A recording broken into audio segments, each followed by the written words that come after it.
It's been a brutal flu season across Massachusetts and much of the country, with more than 100 children dying from flu-related illnesses, including a child in Massachusetts and 3 children in Connecticut, according to federal officials. Carolee McGrath sat down with Dr. Daniel Skiest, an infectious disease specialist from Baystate Medical Center, to learn more on the flu this year. We're seeing a lot of flu, a lot of patients being diagnosed with the flu, a lot of patients being admitted, and some are getting pretty sick. And it's the most cases we've seen in several years. And so, I mean, what are people coming in with? What types of symptoms? Just all the usual that you think, but sometimes you think it's a cold, but it could be something else. Well, we're seeing people come in with usually the flu as opposed to the cold. Usually the flu, you're sicker. It usually comes on suddenly, and usually you're so sick that you can barely get out of bed. I mean, there's a variation, but classically, you have a lot of achiness, a lot of headache, relatively high fever, cough, sore throat.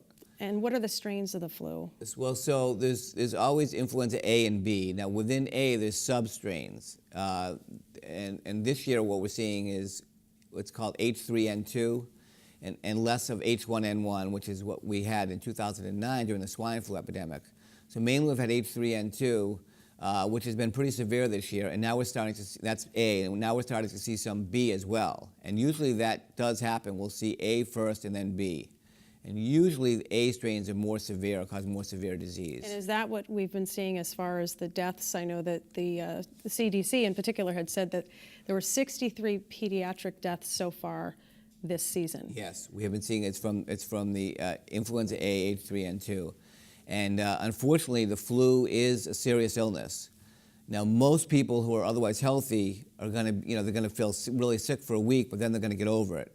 But some people do have complications. The most common complication is a secondary bacterial pneumonia, which usually occurs after you've had the flu for maybe 4 to 5 days, and then you get sort of sicker again with a bad cough and high fever. And there are other complications that are luckily less common, like including involvement of the heart, or even sometimes the brain and neurological system. Not common, but unfortunately, when so many people are being infected, some people will get serious complications, and there can be deaths, and that happens every year.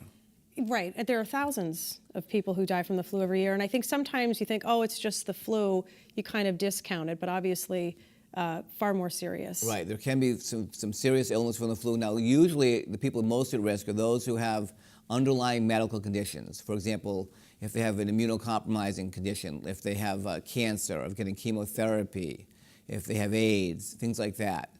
But there's also people that are otherwise healthy that sometimes get very sick, and also people that are very old, older patients and very young patients who don't have as good an immune system. They tend to have more complications. And at what point do you, as a parent, become concerned? So you've gone to the doctor, it's flu, it's 4 days in. Is it that the fever just continues to spike? Is it the cough? Because coughs can last a while. I've brought my kids into the doctor, and it could last for 3 weeks, that cough. So at what point do you know that you've got a problem? Well, that's a really good question, and it's a tough question because every case is a little different. I say just knowing how your kid's doing, and if he's not getting better after 5 days, that's concerning. If there's still high fever after that amount of time, if there's significant shortness of breath or trouble breathing, I would certainly be concerned about that. But remember, the flu is going to last, at least a week. You should start getting better, but you could really be drained for at least a week. So it's variable, and you just have to use your judgment. And how high is a fever, an area of concern? Like for children, for example, how high is too high? Well, I'm not a children's doctor. I'm an adult doctor, not a pediatrician, but certainly anything over 104 to 105 would be concerning for anybody. And for an adult? For an adult, probably the same, but in general, adults don't get as high fevers as kids. So, adult with 104, that's a pretty significant fever, and I'd certainly want to be evaluated by a doctor. Now, what about the flu shot? Is that still recommended? Because, some people are like, I'm not going to get it this year, but is that something that you would still recommend? I would recommend it. So the flu shot protects against either 3 or 4 strains of influenza, depending on which one you get. There's 2 strains of A, and there's either 1 or 2 strains of B, this year as in other years.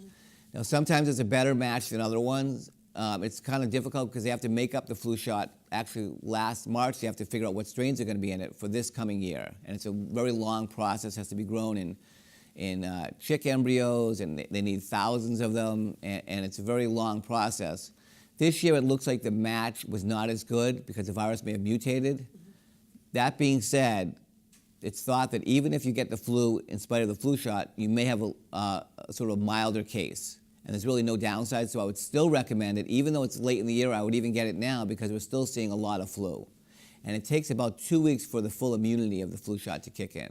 So you'd still get it now. I would get it now. And how long is this season going to last? Last year it lasted through April, so hopefully not this year, but it's possible it could last another month or 2 months even. Wow. And so what would you recommend for people, you know, as we wait this out for the rest of the season?